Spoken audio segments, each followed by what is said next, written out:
अस्सलाम वालेकुम एवरीवन। आज का जो टॉपिक है जो मैं डिस्कस करने वाला हूँ दैट इज़ मल्टीपल एक्सेस और मल्टीपल एक्सेसिंग भी उसको कहते हैं। नाउ ये जो मल्टीपल एक्सेस या मल्टीपल एक्सेसिंग हमारा है इस ये कौन सी लेयर पे काम करता है इन over OSI model. It works on the data link layer. और डेटा लिंक लेयर जो हमारे पास है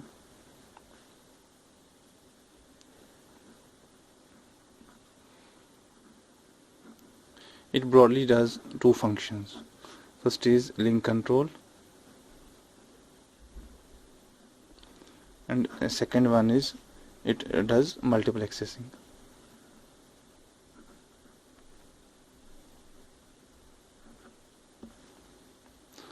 जिसको हम मल्टीपल एक्सेसिंग कंट्रोल भी कहते हैं ना। ज़रूरत क्या पड़ी हमारे पास असल में इस मल्टीपल एक्सेसिंग की। As we all of know कि हमारे पास मल्टीपल एक्सेसिंग या इन टुडेज लाइफ हमारे पास यूजुअली जो भी ट्रांसमिशन मीडियम होता है that is shared to make it more efficient. और हमारा जो नेटवर्क है उसको ज़्यादा एफिशिएंट बनाने के लिए हम उसे शेयर करते हैं ना। अगर हम शेयर करते हैं तो कौन सा नोड उस टाइम डेटा ट्रांसमिट करेगा, किस नोड को वेट करना है, किस नोड को कितनी देर वेट करना है, क्या हमें किसी नोड को प्रायोरिटी देनी है या फर्स्ट कम फर्स्ट सर्व हमें उसे डेटा ट्रांसमिशन के लिए अलाउ करना है। On that basis there are certain protocols जो कि कैटेगरी में आ जाते हैं मल्टीपल एक्सेसिंग और मल्टीपल एक्सेसिंग प्रोटोकॉल्स भी उनको हम कहते हैं।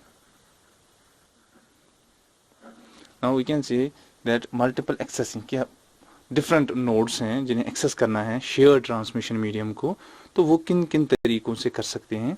For that the protocols have been broadly classified into three categories. One is called as random access protocol,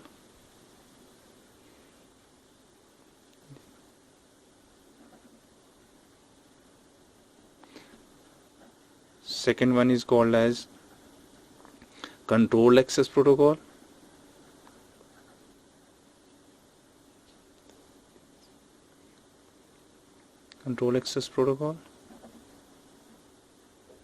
and number third is called as channelization protocol.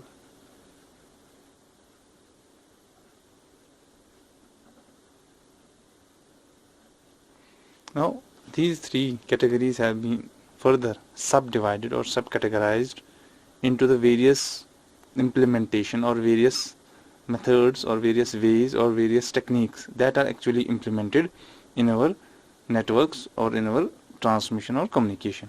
तो सबसे पहले जो है random techniques, it has been classified into techniques called as Aloha, which was one of the basic or the first techniques used for multiple accessing. Then we have CSMA, which stands for carrier sense multiple access or multiple accessing.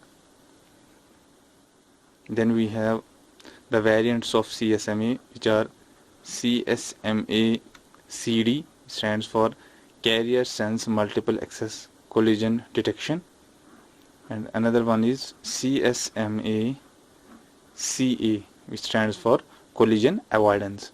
In control access we have reservation, then we have polling, then ultimately we have token passing.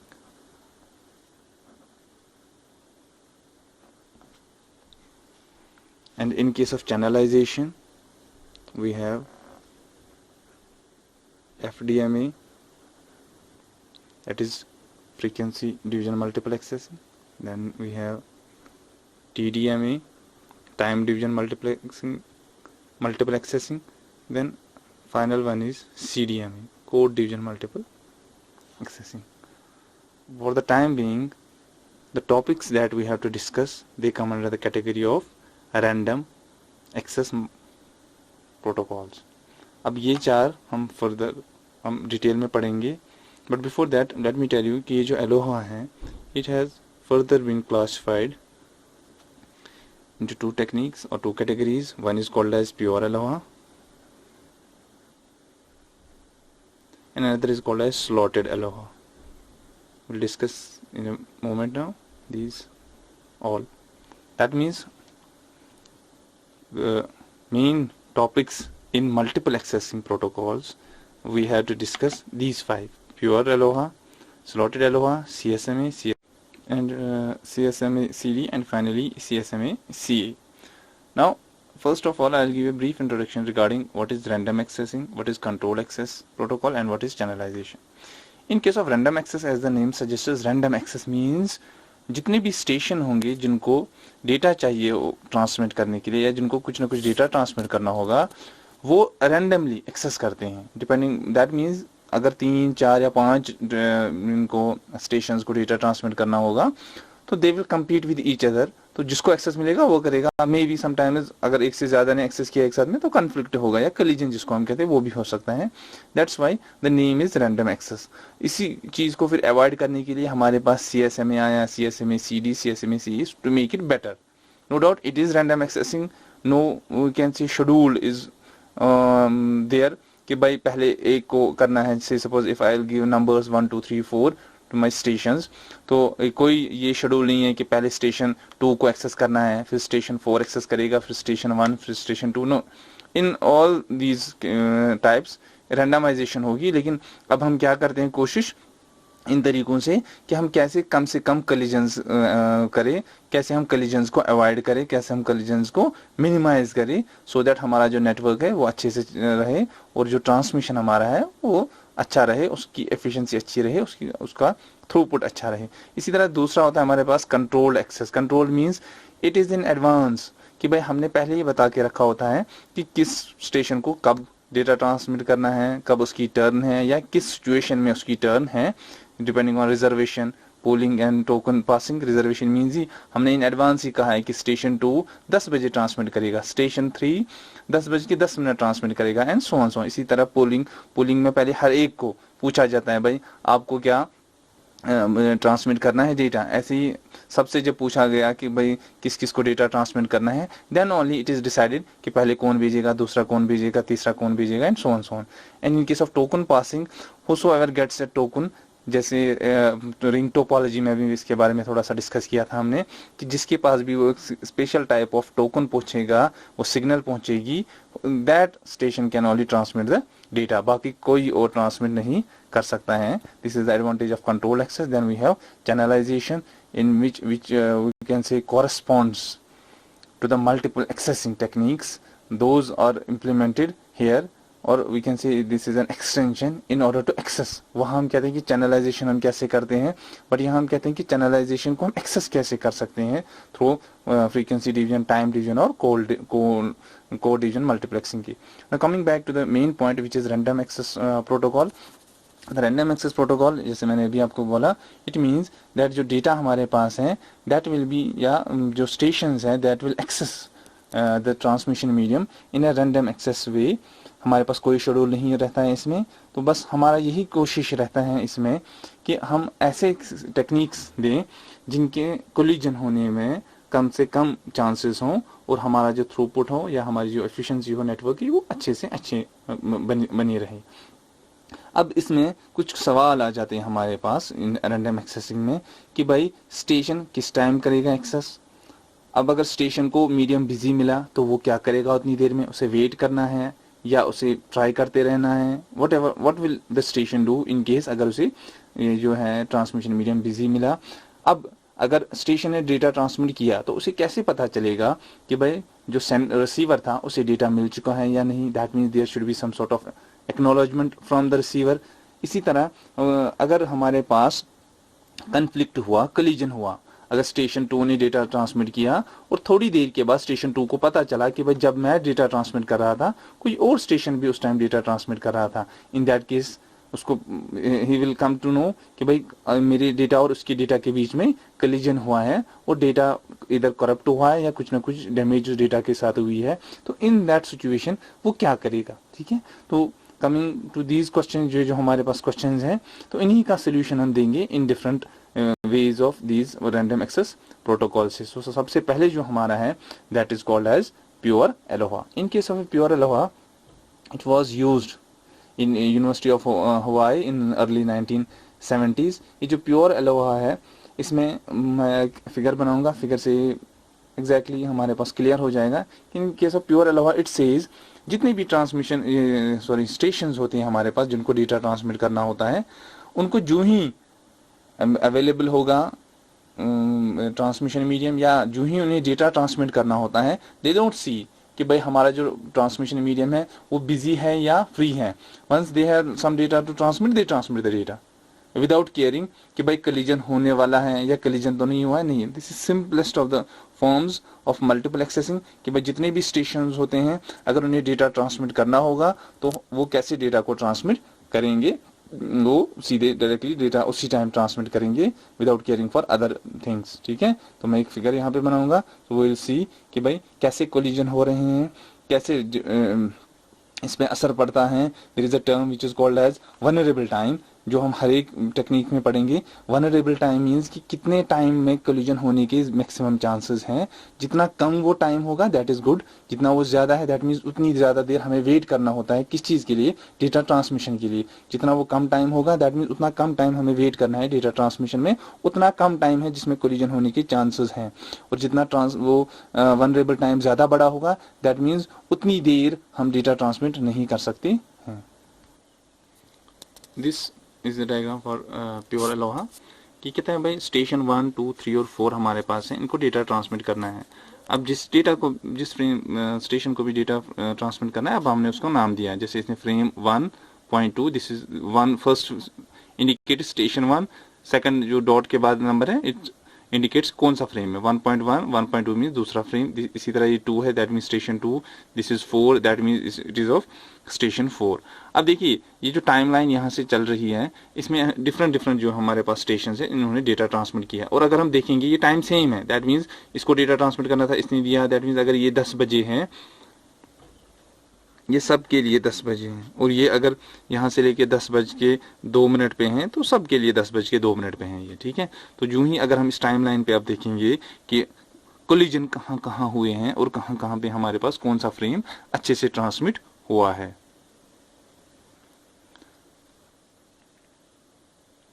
अब अगर आप देखेंगे ये frame इसके साथ हुआ है, ठीक है, ये फ्रेम इसके साथ हुआ है, ये फ्रेम इसके साथ कोलाइड हुआ है, this frame has collision with this also and even with this also. This a frame ये वाला इसका कोलिजन इसके साथ हुआ है, बट ये जो फ्रेम है इसका कोलिजन इसके साथ हुआ है। ठीक है, in this case it is a worst case scenario, but there might be some frames जिनका कोलिजन किसी के साथ नहीं हुआ है। Say suppose if I consider that here छोटा सा एक ये इसके साथ कोलाइड हो जाएगा 1 के साथ। ठीक है, समवेयर कि हमारे पास ऐसा कोई फ्रेम है जो किसी के साथ कोलाइड ही नहीं हुआ है। In that situation we might say कि भाई हमारे पास कोलिजन नहीं हुआ है, फ्रेम ट्रांसमिट हुआ है। से सपोज फॉर एग्जांपल ये फ्रेम 1.1 जो है और 3.1 जो, अगर मैं 3.1 को थोड़ा सा इधर राइट साइड शिफ्ट करूंगा then you will see frame 1.1 will get transmitted, इसका किसी के साथ कोलिजन नहीं होगा। ठीक है, अब ये वर्स्ट सिचुएशन है कि जिसको भी डेटा ट्रांसमिट करना था वो किसी न किसी के साथ कोलाइड हुआ है, और ये हम नहीं चाहते हैं। It is form of pure Aloha. लेकिन क्या रहे कि अगर कोलिजन हुआ है उसके बाद रिट्रांसमिशन करना है। अब रिट्रांसमिशन के लिए प्योर अलोहा एक एल्गोरिदम जो है वो फॉलो करता है। वो कहता है कि भाई अगर कहीं ना कहीं कोलिजन हुआ है, अब कोलिजन होने के साथ आपने ARQ वगैरह मैंने आपको पढ़ाया था, वहाँ एक टाइम पीरियड होता था जितनी देर में वो वेट करता था फॉर एक्नॉलेजमेंट, जिसको हम टाइम आउट कहते थे।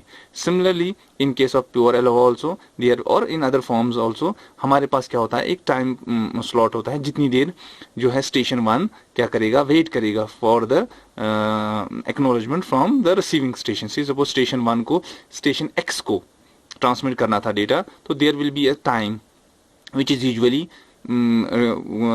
Twice the propagation time. Propagation time मैंने आपको पहले ही बताया है। ठीक है, कि भाई अगर स्टेशन 1 से लेके X तक हमें 1 मिनट लगता है जाने के लिए, that is propagation time from 1 to X। अब अगर रिटर्न आने के लिए भी हम वी कंसिडर 1 मिनट लगेगा, तो दैट मीन्स वी कैन से जो टाइम आउट है उसको हम रखते हैं मैक्सिमम, जो डिस्टेंस होती है हमारे नेटवर्क में दो सिस्टम्स के बीच में, उसका ट्वाइस किस लिए, अगर मान लो यहाँ से सिस्टम 1 एक एंड पे है और सिस्टम एक्स इस नेटवर्क में हमारे पास दुनिया के आखिरी कोने पे है, तो वहां तक पहुंचने में हमारे डेटा को लगता है 1 सेकंड, और वहां से वापस एक्नॉलेजमेंट आने के लिए लगता है 1 सेकंड, दैट मीन्स 2 सेकंड हुए। तो दैट्स वाई हम यूजुअली वेट करते हैं ट्वाइस द प्रोपगेशन टाइम, और उसके बाद अगर हमारे पास एक्नॉलेजमेंट नहीं आया तो we start again retransmission process कह रहे। लेकिन रिट्रांसमिशन प्रोसेस में अगर फिर से इन्होंने सेम टाइम पे सब ने रिट्रांसमिट किया तो अगेन फिर से कोलिजन होने के चांसेस है, तो फिर से दूसरी बार रिट्रांसमिशन करना है तब फिर से कोलिजन होने के चांसेस है। उस चीज को अवॉइड करने के लिए हमारे पास pure ALOHA uses an algorithm, ठीक है, जिसमें हम वो रैंडम टाइम वगैरह लेते हैं and all that. I will make a figure for that, और थोड़ा मैं उसको एक्सप्लेन करूंगा।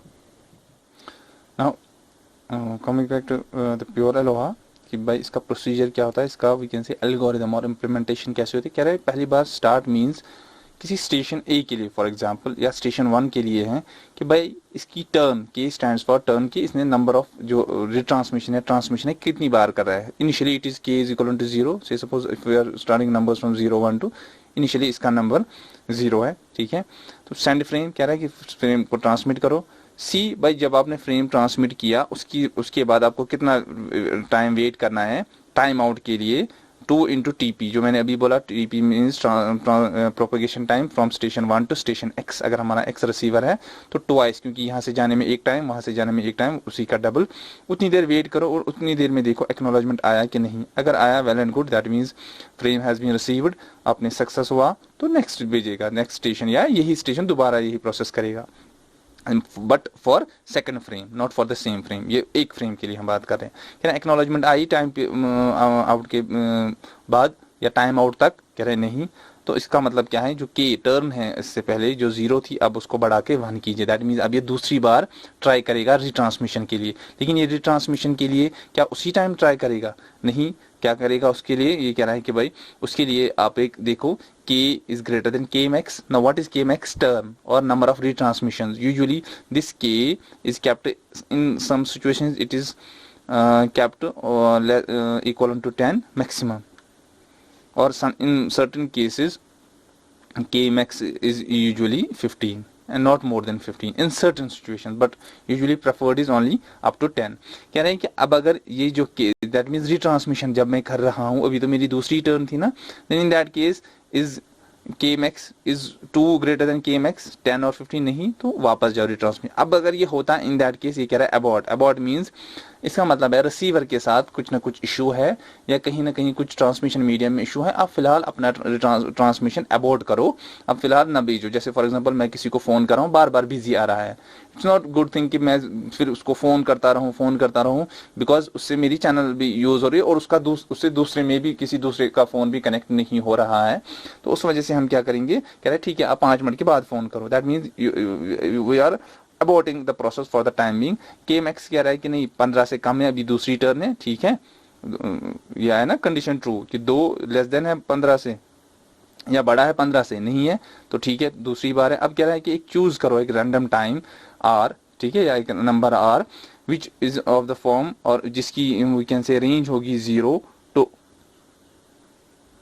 2 रेज पावर k माइनस 1। तो पहली बार अभी k हमारा कितना था, इट वॉज 0, तो पहली बार के लिए अगर हम देखेंगे it will be 2 raise power 0 minus 1 which is equal to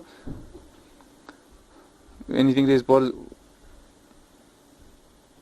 0 is 1 and 1 that is 0, that means पहली बार के लिए r था 0, वो पहला टर्म था ना। अब हमारे पास अभी k is equal to k plus 1 किया हमने, तो that means k कितना बना, 1 बना। 2 raised power 1 minus 1 is equal to range कितना बना, 2 raised power 1 is 2 minus 1 which means 1। लेकिन कहाँ से कहाँ तक रेंज है, 0 से लेके इस वैल्यू तक, और ये वैल्यू मुझे कितना आया इस टाइम 1, दैट मीन्स 0 भी इंक्लूड होगा 1 भी इंक्लूड होगा, ठीक है। तो पहली बार मैं एक चीज के लिए 0 वैल्यू लूंगा तो उसे मल्टीप्लाई करूंगा ट्रांसमिशन टाइम के साथ, तो उतना वेट करूंगा। दूसरी बार उसी टाइम में क्या करूंगा, 1 से मल्टीप्लाई करके उसको देखूंगा वैल्यू क्या आएगा। तो 0 से मल्टीप्लाई करने के बाद 0, दैट मीन्स इमीडिएटली, और 1 से मल्टीप्लाई करने के बाद कुछ मेरे पास वैल्यू आएगा। सिमिलरली अगर मैं 5वीं टर्न कर रहा हूँ यूज, तो that means 2 raised power 5 minus 1 which is equal to 2 raised power 5 is, sorry, it is 2 raised power 5 which is guess 32. हाँ 32 minus 1 is 31. That means अब मुझे कितना वेट करना है 0 1 2 3 4 5 6 all those values including up to 31 को हर एक value को फिर मैं टीपी से मल्टीप्लाई करूंगा तो मेरे पास कितनी कॉम्बिनेशंस आ जाएंगी मेरे पास 31 कॉम्बिनेशंस आएंगी for TB which is waiting time which is just है वेटिंग टाइम दैट मीन्स उन 31 combinations are other 32 zero included उन 32 कॉम्बिनेशंस में मैं किसी एक कॉम्बिनेशन को चूज करके वेट करूंगा अब ये तो we can say that will be a rarest of cases because back end पे एक एल्गोरिथम होगा कि मेरे पास 4 स्टेशंस हैं और 4 स्टेशंस के पास से सपोज चलो चारों के पास 5वीं टर्न है रिट्रांसमिशन के लिए और पांचों के पास कितना वैल्यू होगा इनके पास 32 कॉम्बिनेशंस होंगी कि या चारों के पास हमारे पास 32 कॉम्बिनेशंस होंगी वेट करने के लिए अब ये तो rarest of the rarest case होगा कि स्टेशन 1 भी वही टाइम चूज करेगा से सपोज इसने वैल्यू 15 लिया 15 को मल्टीप्लाई करने टीपी से मल्टीप्लाई करने के बाद से सपोज मेरा वैल्यू 30 आया तो स्टेशन 1 ने भी वही वैल्यू लिया स्टेशन 2 ने भी 15 ही वैल्यू लिया स्टेशन 3 ने भी 15 वो तो rarest of the rarest case होगा usually because now we have 32 combinations may be station 1 ने कौन सी कॉम्बिनेशन ली स्टेशन 1 ने के का वैल्यू लिया या इस आर का वैल्यू लिया से सपोज 5 स्टेशन 2 ने वैल्यू ले लिया 9 स्टेशन 3 ने वैल्यू ले लिया 15 स्टेशन 4 ने वैल्यू ले लिया 18 now these have to be multiplied by TP and multiply by TP and multiply by TP since transmission और propagation time is in seconds और milliseconds तो हमारे पास यहाँ क्या आएगा हमारे पास कुछ टाइम आएगा ना and since we are multiplying the same thing with different numbers तो हमारे पास अलग अलग टाइम आएगा ना तो इसका मतलब है हमारे पास स्टेशन 1 किसी अलग टाइम के लिए वेट करेगा रिट्रांसमिशन के लिए स्टेशन 2 अलग टाइम के लिए वेट करेगा एंड अल्टीमेटली जो भी हमारे पास स्टेशन होंगे वो अलग अलग रैंडम टाइम वेट करेंगे और जब रैंडम टाइम वेट करें दूसरी बार हमारे पास कोलिजन के जो हमारे पास चांसेस है those are very minimum in that case ठीक है हमारे पास क्या होगा हमारे पास अब ट्रांसमिशन होगा अच्छा खासा which will avoid collisions to some extent तो मैं वनरेबल टाइम की बात कर रहा था कि vulnerable time in case of pure ALOHA it is equal to twice vulnerable time it is equivalent to 2 into TP this propagation time is also sometimes called as TFR which stands for frame time vulnerable time vulnerable time is equivalent to in case of हम यही देखेंगे कि ये vulnerable time जो है बाकी सारे methods में कैसे कम हो रहा है बात करेंगे सेकंड वेरिएंट जो हमारे पास एलोहा का है that is slotted Eloah says कि भाई हमारे पास जो टाइम होगा ठीक है जो यहाँ से टाइम है यहाँ से जो 10 बजे से लेके 10:05 तक लिया है मैंने डिवाइड किया है स्लॉट्स में डिवाइड करने का क्या एडवांटेज रहा मेरा कि भाई जब भी किसी स्टेशन को ट्रांसमिट करना होगा data that will start transmitting at the beginning of the frame और अगर बिगिनिंग ऑफ द स्लॉट अगर उसने बिगिनिंग ऑफ द स्लॉट पे डेटा ट्रांसमिट नहीं किया then station has to wait till the next slot say suppose for example 10 बजे किसी station को ट्रांसमिट करना था तो स्टेशन ने ट्रांसमिट किया स्टेशन 2 ने ट्रांसमिट किया अपना फ्रेम 1 से सपोज 5 सेकंड के बाद ही स्टेशन 1 को ट्रांसमिट करना था क्योंकि अब उसका जो स्लॉट जो बिगिनिंग टाइम था वो तो चला गया ना इट इज समथिंग लाइक हमारे पास शेड्यूल है गाड़ी का शेड्यूल है ट्रेन टाइमिंग है 3 बजे 4 बजे 5 बजे 6 बजे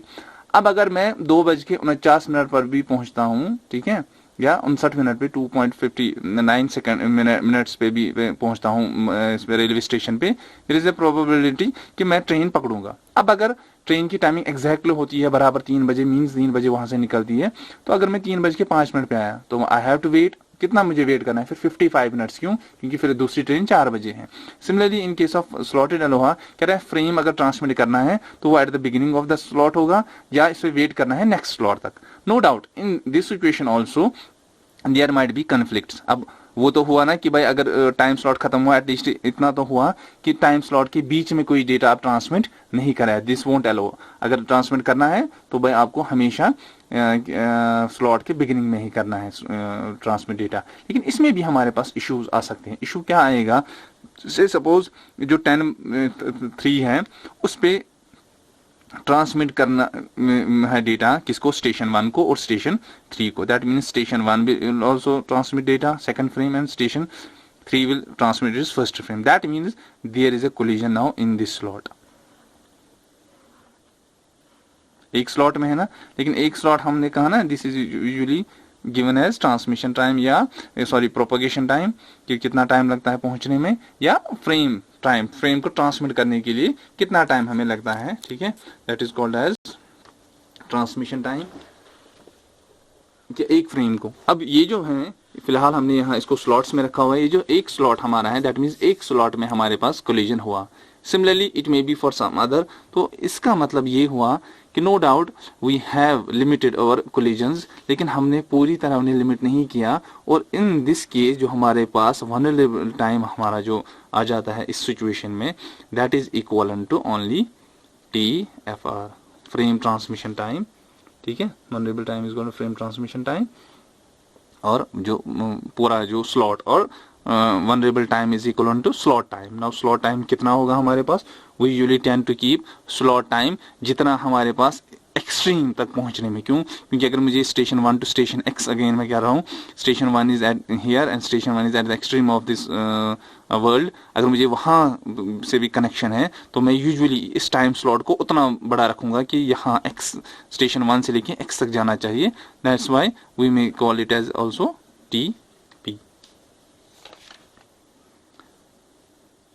इसके बाद हमारे पास चूंकि अब मसला हुआ कि भाई इसमें भी हमारे पास जो है वनरेबल टाइम है, no doubt it is half, वो ट्वाइस था, ये तो सिंगल ही है। लेकिन इसके बाद एक और जो हमारे पास technique I which has certain variants, ठीक है, तो उसका मतलब था CSMA which stands for carrier sense multiple accessing, और जिसका काम या मल्टीपल एक्सेस जिसका काम ये है कि ये कह रहे हैं कि भाई आप ट्रांसमिट करने से पहले जो हमारे पास ट्रांसमिशन मीडियम है उसे सेंस करो।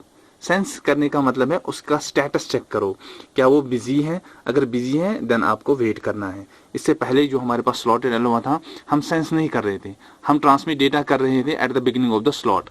वो चारों के चारों भी eight the beginning of the slot कर सकते थे, दैट मीन्स उस टाइम पे एरर आएगा इसी टाइम के बीच में, ठीक है, तो वो एरर आ रहा था वहां पे। लेकिन अब ये कह रहा है कि भाई आप सेंस भी करो। सेंस करने का मतलब है आप क्रॉस चेक करो कि भाई जो ट्रांसमिशन मीडियम है, से सपोज अगर ऐसे कनेक्टेड है इसमें nodes, because it is multi point A-B-C या स्टेशन 1 2 3 डिफरेंट स्टेशन अगर आपके पास हैं, और ये अगर इनमें से किसी को भी ट्रांसमिट करना है, suppose A is already transmitting the data to somewhere to some station, ये मीडियम है आगे चल के कहीं, तो B क्या करेगा, B ट्रांसमिट नहीं करेगा डेटा, B पहले सेंस करेगा, B देखेगा कि क्या ये बिजी है कि फ्री है। अगर बिजी है देन इट विल वेट और विल सी कि CSMA क्या क्या इसके बारे में बोल रहा है, but at least it won't transmit the data for the time being. तो इसी को ओवरकम करने के लिए हमारे पास एक थर्ड जो हमारे पास टेक्निक है in random accessing, that is called as CSMA, ठीक है। लेकिन इस सेंसिंग में भी इश्यूज आ जाते हैं।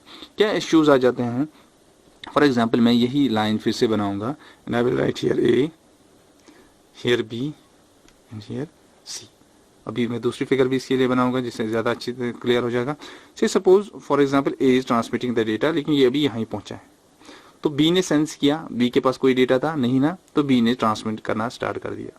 तो A is transmitting, B is transmitting, C ने सेंस किया, नो डाउट A का डेटा यहाँ पहुंचा था, B ने तब सेंस किया, B ने ट्रांसमिट करना स्टार्ट किया, A का डेटा तब तक यहाँ पहुंचा, ठीक है, जब B ने स्टार्ट किया, तो इसको मैं डिनोट करूंगा व्हेन B स्टार्टेड। अब जब B ने ट्रांसमिट किया यहाँ पे पहुंचा, ठीक है, तो इसी टाइम C ने ट्रांसमिट करना स्टार्ट कर दिया, say suppose in this direction. अब ultimately you will see after some time, say suppose 5-10 second के बाद ये डेटा इसके साथ मिलेगा, से सपोज 15 सेकंड्स के बाद या 5 सेकंड के बाद ये डेटा इसके साथ भी मिलेगा, there will be a collision ultimately, ठीक है। लेकिन सेंस किया था ना, सेंस इसने B ने चेक किया था ना कि ट्रांसमिशन मीडियम आइडल है या नहीं है, इसके लिए तो आइडल था ना उस टाइम, बट ए ने ऑलरेडी ट्रांसमिट किया था, लेकिन due to propagation delay, propagation time, वो डेटा अभी बी के पास पहुंचा ही नहीं था। तो बी को लगा, शायद बात कर रहा था कि जो हमारे पास ए ने ट्रांसमिट किया, बी के लिए उस टाइम ट्रांसमिशन मीडियम फ्री था, सी के लिए भी ट्रांसमिशन मीडियम फ्री था, इसका मतलब है तीनों ने भेजा और ultimately there will be a time कि जब कोलिजन होगा। तो यही चीज़ हम दिखा सकते हैं इस वाली फिगर से। यहाँ पे आप देख सकते हो मैंने ब्लैक और ब्लू कलर से, जो ब्लैक है it represents the data transmitted by transmission medium और स्टेशन बी, ये जो है यहाँ से ब्लैक लाइन यहाँ और यहाँ तक, क्योंकि इसे बहुत डेटा ट्रांसमिट करना था, या पहली बिट इसने ट्रांसमिट की और जो लास्ट बिट है तब तक यहाँ टाइम पहुंच चुका था, तो दिस इज फॉर बी। ठीक है, इसी तरह इसको यहाँ से भी इसने ट्रांसमिट किया और यहाँ से भी इसने बी ने ट्रांसमिट किया डेटा अपना। ठीक है, अब सिमिलरली जब बी ने ट्रांसमिट किया data at time some time T, ये जो है डॉटेड लाइन ये देख सकते हैं, सी ने सेंस किया, तो सी के पास अभी डेटा पहुंचा ही नहीं था, तो असल में सी को अब डेटा अपना कब ट्रांसमिट करना, एट टाइम T2। इसने फिर से सेंस किया, ट्रांसमिशन मीडियम को कोई डेटा आया नहीं था, वो यहाँ पे मिला है सी को। ठीक है, और उससे पहले ही सी ने अपना डेटा ट्रांसमिट किया था इस डायरेक्शन में, which is represented by blue line, और यहाँ से राइट साइड में भी। तो वी कैन से, अगर हमें अब देखना है कि कोलिजन किस एरिया में हुआ है जिसमें दोनों का डेटा आ रहा है, for here it is this area जिसमें बी का भी और सी का भी डेटा है, and similarly from this side if will see कि भाई ये वाला पोर्शन है जिसमें हमारे पास नो डाउट अगर यहाँ से भी हुआ है कोलिजन, यहाँ से common,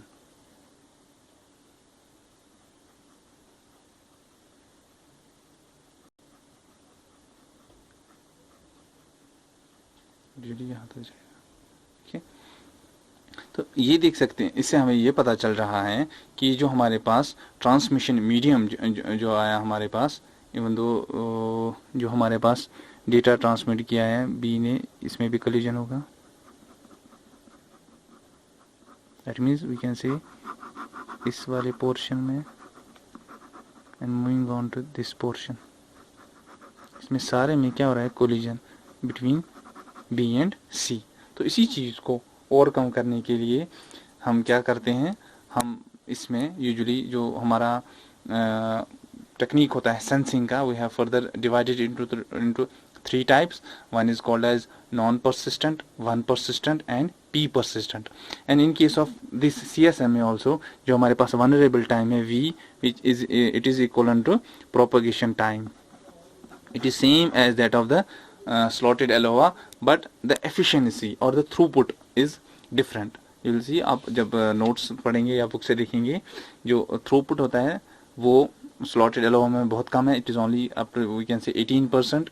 in case pure ALOA, in case of slotted ALOA it almost goes to 36%। And in case of CSMA you will see कि जो हमारा पास थ्रूपुट रहता है it is far better than these two. ठीक है, तो अब हम थोड़ा डिस्कस करेंगे CSMA में जो हमारे पास सेंसिंग के तरीके होते हैं, because it is a technique which involves sensing, that's why it is CSMA। तो उसमें हमारे पास 3 टेक्निक्स रहती हैं। One is called as non persistent, another called as one persistent, and last one is called as P persistent. Now what are these? Basically these are the mechanisms for sensing, कि जो हमारे पास transmission medium को किसी station को sense करना है for it is availability, या for to cross check whether transmission medium is busy या वो फ्री है, उस चीज़ को क्रॉस चेक करने के लिए ये क्या करता है, ये 3 तरीके यूज़ कर सकता है, या तो नॉन परसिस्टेंट, या तो वन परसिस्टेंट, या तो पी परसिस्टेंट। अब मैं आपको थोड़ा सा फिगर के थ्रू समझाऊंगा what are these different techniques. We consider that this is a transmission medium, और ये टाइम पे भी डिपेंड करता है। ठीक है, शोइंग द टाइम कि भाई कितनी देर तक ट्रांसमिशन मीडियम, दिस जो लाइन है it shows busy. In case of non persistent what it says कि भाई जो हमारा ट्रांसमिशन मीडियम है ये सेंस करेगा, से सपोज यहाँ किसी टाइम पे सेंस किया और इसको अगर बिजी लग रहा है, ये हमारे पास ट्रांसमिशन मीडियम है, तो इसको रैंडम अमाउंट ऑफ टाइम के लिए वेट करने के बाद फिर से सेंस करता है। और वहाँ पे अगर इसको फिर से बिजी है, इवन दो इसकी थोड़ी टाइम के बाद ही इसको ये फ्री होने वाला है या आइडल होने वाला है, लेकिन ये random amount of time wait करके फिर से इसको सेंस करेगा। और सेंस कहाँ पे किया, यहाँ पे, क्योंकि इस टाइम आइडल है तो ये ट्रांसमिट करेगा। बट हमारे पास इतनी देर ये आइडल था ना, ये it was already idle for this much amount of time, तो इतनी देर में हमारे पास जो ट्रांसमिशन मीडियम है वो यूज ही नहीं हो पाया। दैट मीन्स इससे एफिशिएंसी पे इफेक्ट पड़ता है नॉन परसिस्टेंट से। नॉन परसिस्टेंट मेथड से कि भाई आप सेंस करो, लेकिन कैसे सेंस करो, आप कंटिन्यूसली सेंस ना करके, बल्कि at random amount of time wait करने के बाद सेंस किया करो अगर आपको कभी कभार आइडल मिलता है, सॉरी बिजी मिलता है। अब जो ही आइडल मिला it will transmit the data, ठीक है। ट्रांसमिट डेटा करने के बाद अगेन जितना इसको ट्रांसमिट डेटा करना था इसने किया, उसके बाद अगर इसको फिर से एक नए टाइम पे ट्रांसमिट करना है data, again it will sense. अगर अब से सपोज ये स्टेशन 4 ट्रांसमिट कर रहा था, ये स्टेशन 1 ने अपना डेटा ट्रांसमिट किया, ठीक है। फिर से ये सेंस कर रहा है, इसको डेटा मिला, यहाँ पे बिजी मिला ट्रांसमिशन मीडियम, इसने फिर से किया। अब अगर इसको last, even if it would have been last bit transmission कर रहा था, तो ये तब भी जाके क्या वेट करके कहीं और इसको फिर सेंस करके देखेगा कि फ्री है कि नहीं है। तो इसका ड्रॉबैक यही है कि यूजुअली ये जो रैंडम अमाउंट ऑफ टाइम है, it sometimes waste our efficiency, या जो ट्रांसमिशन मीडियम उतनी देर में आइडल बैठा रहता है। टू ओवरकम दिस थिंग हमारे पास क्या आया, वन परसिस्टेंट ने कहा कि एक फिक्स टाइम आप थोड़ा सा ले लो, 1 सेकंड, या कंटिन्यूअस हम बोल सकते हैं कि it continuously senses, it keeps on sensing the transmission medium. जो ही ट्रांसमिशन मीडियम इसको आइडल मिला इस वाले पॉइंट पे, it will start transmitting the data. That mean station 1 will transmit the data. ये स्टेशन 4 का डेटा था, station 1 will transmit the data. जो इसने खत्म किया डेटा ट्रांसमिट करना, किसी और को अब ट्रांसमिट करना है डेटा, अगर किसी और को ट्रांसमिट करना है डेटा, तो it will again start sensing के भाई मेरी टर्न कब आएगी। जो ही इसको मिला कि भाई फ्री है, then again it will start transmitting the data, ठीक है। इसके बाद आया, नो डाउट दोनों में कुछ ना कुछ इश्यूज है। इसमें इश्यू था कि ये आइडल टाइम वेस्ट कर रहा था, इसमें इश्यू था that we have to continuously sense the data, and ये भी अच्छी चीज नहीं है। यानी कि इसीलिए इन दोनों का जो हमारे पास एडवांटेजेस को हमने कंबाइन करके बनाया कौन सा, P persistent, which usually gives, P stands for probability. ये प्रोबेबिलिटी असाइन करता है हर एक स्टेशन को। से सपोज अगर हमारे पास अब 4 स्टेशन हैं, हर एक स्टेशन को ये प्रोबेबिलिटी असाइन करेगा, और on the basis of that probability if we have maximum chances, अगर प्रोबेबिलिटी से सपोज P1 हमने असाइन किया है, P2 दिया है, P3 दिया है और P4 दिया है, अगर इसको जो है ट्रांसमिशन मीडियम इन चारों को, ठीक है, अगर डेटा ट्रांसमिट करना है और या 3 को करना है, से सपोज इन 3 को P1 P2 P3 को ट्रांसमिट करना है data, but P4 is already transmitting the data, तो उनको क्या मिलेगा, बिजी मिलेगा। तो बिजी मिलने के बाद क्या करेंगे, वो सेंस करेंगे। जो ही वो सेंस करेंगे उसके बाद ये देखा जाएगा कि इनमें से प्रोबेबिलिटी किसकी हाईएस्ट है। May be that probability has been assigned on the basis of first come first serve और on the basis of some priorities, ठीक है। तो वो probability value which is usually, क्योंकि सम ऑफ प्रोबेबिलिटीज हमेशा 1 होती है, तो वो लेस देन 1 ही होती है। तो अब जिसकी प्रोबेबिलिटी हाईएस्ट होगी that station will transmit the data. से सपोज P2 की प्रोबेबिलिटी हाईएस्ट है, तीनों को भेजना था, बट P2 की प्रोबेबिलिटी हाईएस्ट थी, तो फ्रॉम हियर ऑनवर्ड्स जो ही इसको आइडल मिलेगा transmission medium, P2 will start transmitting, sorry station 2 not P is for probability, station 2 will start transmitting the data. Similarly जो ही अब हमारे पास P1 P3 और P4, से सपोज P4 को अगेन डेटा ट्रांसमिट करना है, नाउ इट विल सी कि जब भी ट्रांसमिशन मीडियम इसको सेंस करता रहेगा, सेंस करते रहने से जो ही इसको आइडल मिलेगा ट्रांसमिशन मीडियम, जो ही आइडल मिला, नाउ इट विल कंपेयर कि किसकी हमारे पास प्रोबेबिलिटी सबसे हाईएस्ट है, जिसकी सबसे हाईएस्ट है। Say suppose if it is P1 then P1 will get transmitted, और P1 will transmit is data, we can say station 1 will transmit the data, ठीक है। in these 3 ways we tend to reduce जो time या conflicts हमारे पास आ जाते हैं in case of carrier sense, या हम ये कह सकते हैं कि हम कैसे सेंस कर रहे हैं अपने ट्रांसमिशन मीडियम को फॉर इट इज बिजीनेस और idleness. In future video will see कि CSMA कोलिजन डिटेक्शन कैसे ये पहले ही करता है डिटेक्ट किया, अगर मैं अभी ट्रांसमिट डेटा करूंगा तो आगे चल के हमारे पास कोलिजन होने के चांसेस हैं। तो फिर नेक्स्ट उसी का वेरिएंट है कि कोलिजन अवॉइडेंस, कि अगर कोलिजन होने वाला है, अगर मैं अभी डेटा ट्रांसमिट करूं तो मैं इसे कैसे अवॉइड कर सकता हूं, वो नेक्स्ट लेक्चर में। आज के लिए इतना ही, थैंक यू, होप आपको समझ आया होगा।